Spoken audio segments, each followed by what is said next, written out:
guys, napadpad kami dito sa Bacas River daw. Hanapin namin yung Bacas River ngayon. Napadpad kami kasi tapos na kami dun sa kabila. So dito naman kami papunta. Ayan, punta daw kami sa river.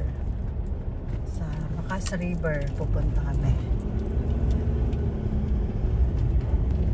Dito na kami, nahanap namin ng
napadpad lang talaga kami dito.